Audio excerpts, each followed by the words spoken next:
बच्चों, let's see this question. The question says, explain what is meant by mutual induction and mutual inductance.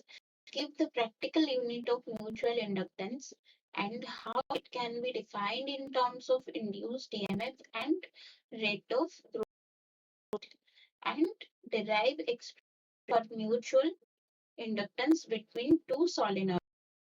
First of all, हम यहाँ पे की concept use करेंगे, that will be की concept क्या होगा?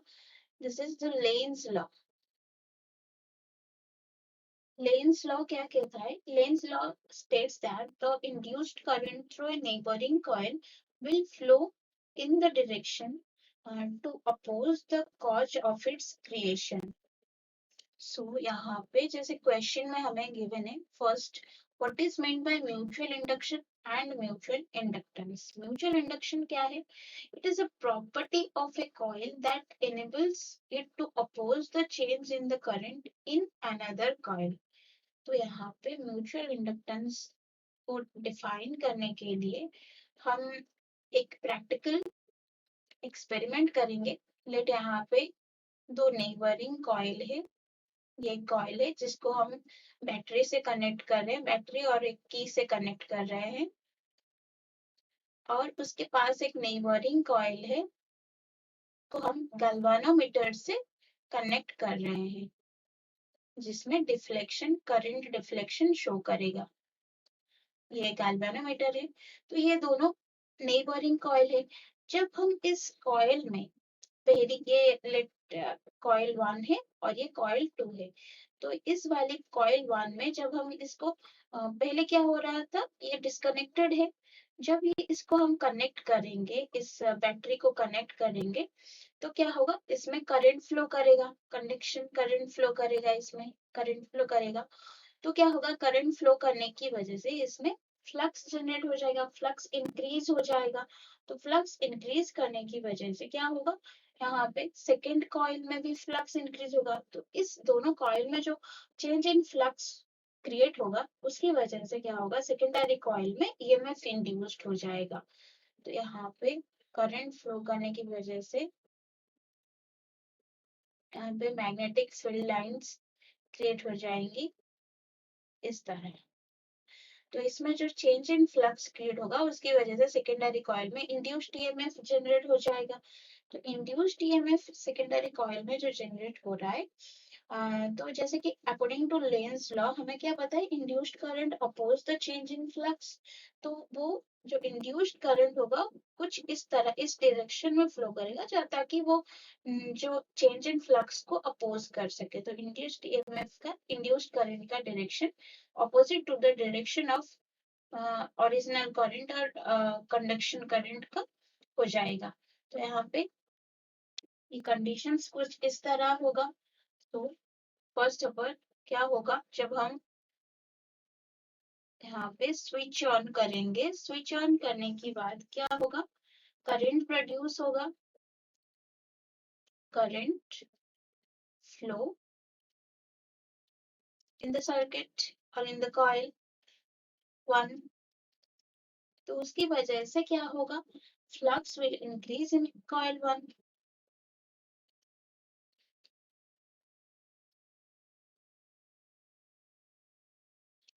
will increase in coil 1. coil 1 में क्या होगा, फ्लक्स इंक्रीज हो जाएगा. उसकी वजह से क्या होगा, आज ये दोनों नेबरिंग कॉइल है, तो इसकी वजह से इन कॉइल 2 में भी फ्लक्स इंक्रीज होगा. तो ये जो फ्लक्स चेंज हो रहा है, उसकी वजह से इंड्यूस्ड ईएमएफ जनरेट हो जाएगा. EMF induced in coil 2. और म्यूचुअल इंडक्टेंस क्या है, म्यूचुअल इंडक्टेंस की प्रॉपर्टी तो यही है कि जो नेबरिंग कॉइल होता है, एक कॉइल में इंड्यूस्ड ईएमएफ जनरेट हो जाएगा for the reason of change in current in the or change in flux in the first coil or another coil. इसकी वजह से, और इसी फेनोमेना को हम बोलते हैं म्यूचुअल इंडक्टेंस। तो यहाँ पे इंड्यूस्ड ईएमएफ प्रोड्यूस हो रहा है।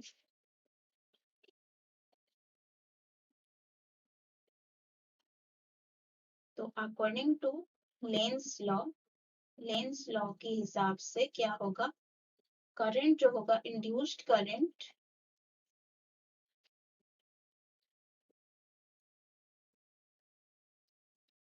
oppose the rate of change of flux,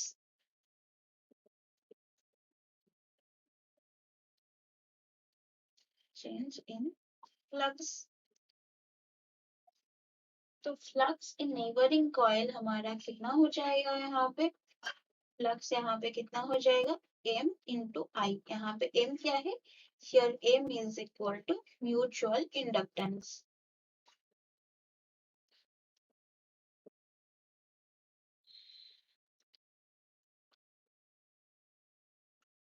then mutual inductance क्या होगा यहाँ पे, ऑन एंड जैसे कि हमें फैराडेज लॉ पता है, Faraday's law states that the induced EMF in the neighboring coil is the rate of change of magnetic flux।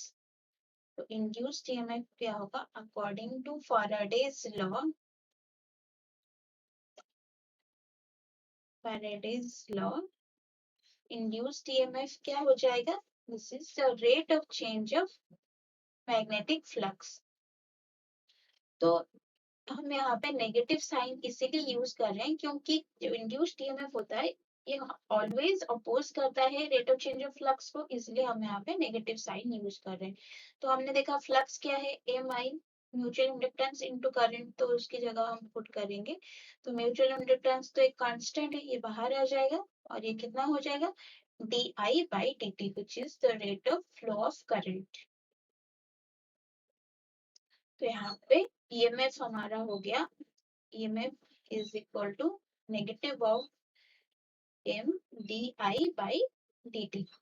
तो हमने यहाँ पे देखा म्यूचुअल इंडक्टेंस की form, mutual inductance in the form of induced EMF and in the form of rate of change of current। तो हमने देख लिया यहाँ पे, एंड क्वेश्चन में हमें क्या पूछ रहा है, और हमें पूछ रहा है कि जो इंड्यूस्ड ईएमएफ है उसको growth of current and induced EMF और rate of growth of current की फॉर्म में हम डिफाइन करेंगे। तो हमने कर लिया।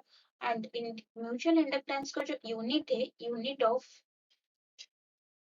The SI unit of mutual inductance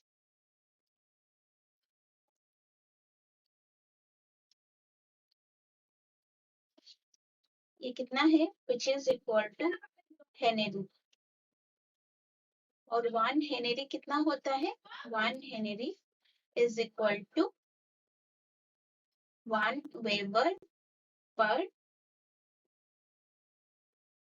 ampere, और हम इसको बोल सकते हैं 1 volt into second per ampere. तो ये हो गया हेनरी, 1 हेनरी। और हमें ये क्वेश्चंस में बोल रहा है, क्वेश्चन में बोल रहा है कि derive expression for mutual inductance between two solenoids. तो यहाँ पे लेट, यहाँ पे ने लिया है, कंसिडर किया है, ये एक आउटर सोलेनॉइड है जिसको हम सोलेनॉइड S1 कंसिडर कर रहे हैं, और ये एक इनर सोलेनॉइड है S2। ये एक इनर सोलेनॉइड है, लेंथ इन दोनों का सेम है, बट जो ये S2 इनर सोलेनॉइड है ये अंदर है, और इसके बाहर की तरफ आउटर सोलेनॉइड क्या है, S1 है। तो इन दोनों में जो नंबर ऑफ टर्न्स है इसका, N1 is the number of turns of outer coil, outer coil का number of turns है N1, N1 हमें यहाँ पे given है, और N2 क्या है, this is the number of turns of inner coil, inner coil का number of turns N2 हमने given है। तो R1 क्या है, this is the radius of the outer coil and R2 is the radius of the inner coil. तो length in दोनों का है गिवन है हमें m। तो जैसे कि हमने देखा था फ्लक्स कितना हो जाएगा इन दोनों कॉइल में, ये दोनों नेबरिंग कॉइल है तो इसमें भी म्यूचुअल इंडक्टेंस प्रोड्यूस होगा, तो इसका फ्लक्स कितना हो जाएगा, F1 कितना होगा which is equal to M12 into I mutual inductance of flux in coil 1। तो कॉइल 1 में फ्लक्स कितना जनरेट होगा, फ्लक्स 2 की वजह से यहाँ पे फ्लक्स जनरेट होगा, तो यहाँ पे म्यूचुअल इंडक्टेंस कितना हो जाएगा M12 which is the mutual inductance of 1 due to coil 2। तो ये हो जाएगा M12 into current I2। इसमें लेट करंट I2 प्रोड्यूस हो रहा है इनर कॉइल में और आउटर कॉइल में कितना करंट प्रोड्यूस हो रहा है I1। देन सिमिलरली फ्लक्स जो इनर कॉइल है इसमें कितना फ्लक्स जनरेट होगा, इसमें जो फ्लक्स जनरेट होगा वो किसकी वजह से जनरेट होगा, आउटर कॉइल की वजह से। तो आउटर कॉइल की वजह से जो फ्लक्स जनरेट होगा वो कितना हो जाएगा M21 the mutual inductance of 2 due two of outer coil और ड्यू टू फर्स्ट कॉइल। तो ये कितना हो जाएगा M12 into I1। तो ये आउटर कॉइल की वजह से जो म्यूचुअल इंडक्टेंस प्रोड्यूस होगा इसीलिए हम यहाँ पे करंट I1 कंसीडर कर रहे हैं। तो ये दोनों हो गया flux in the solenoid. Mutual inductance depends,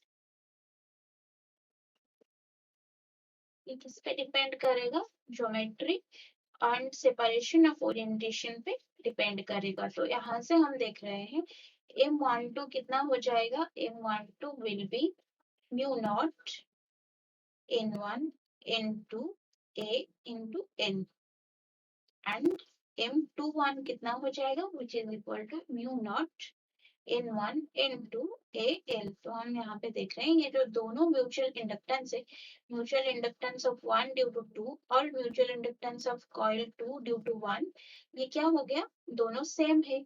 और N1 क्या है, number of turns of outer coil, N1 is equal to number of turns per unit length and N2 क्या है, number of turns per unit length, ये N2/2।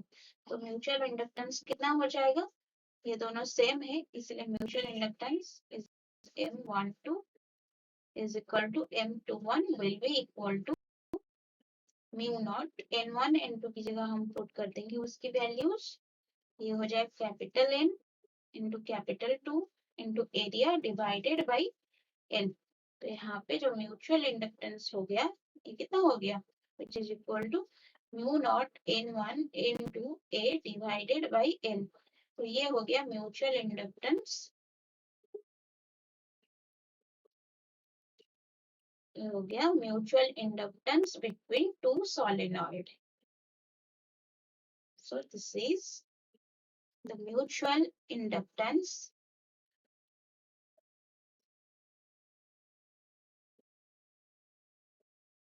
between two solenoid। तो ये हमने mutual inductance की सारी प्रॉपर्टीज यहाँ पे डिस्कशन कर दिया है। So hope you understand it well. Best of luck.